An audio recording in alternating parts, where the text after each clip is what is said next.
Bonjour, John Hawkins de Siena.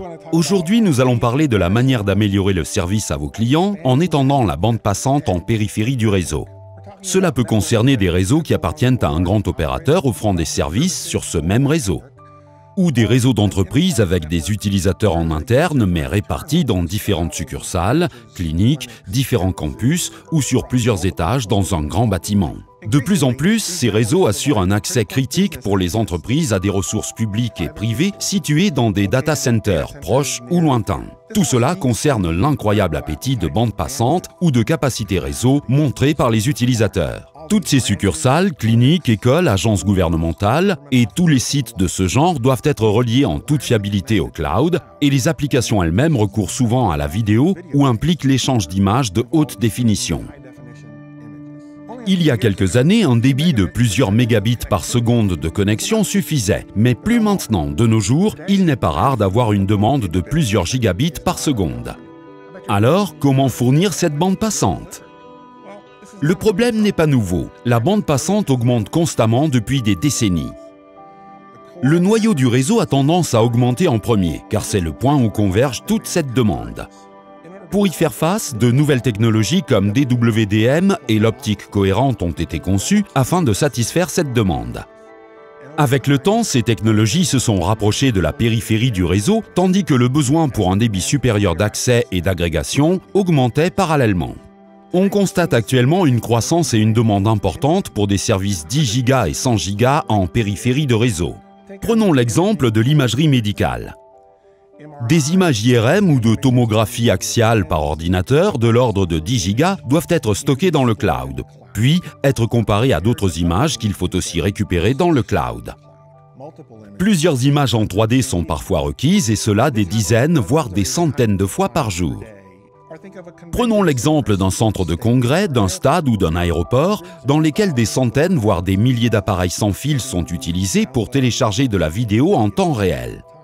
Les utilisateurs attendent de plus en plus des communications toujours disponibles. Chez Siena, nous avons identifié 3 foyers de demande principaux. Le premier se situe dans les réseaux sans fil. Beaucoup de choses ont été publiées sur l'établissement du futur réseau 5G. Cette déferlante ne devrait pas beaucoup tarder. Mais même avant qu'elle n'arrive, la demande pour des services 4G ne faiblit pas. Les utilisations de la 5G incluent aussi un haut débit fixe pour apporter la haute définition dans la vidéo, chez les particuliers et dans les entreprises. On peut donc s'attendre à une poursuite de la demande à mesure que cette technologie sera déployée. Ces tours auront bientôt besoin d'une capacité de dizaines de gigabits par seconde.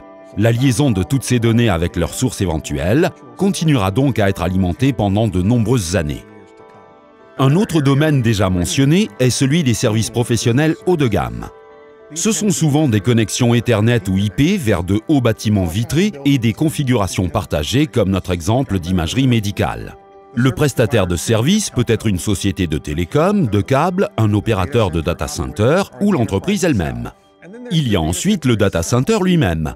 Les opérateurs réseau échangent souvent du trafic entre eux dans des sites d'hébergement opérateurs ou des sites partagés.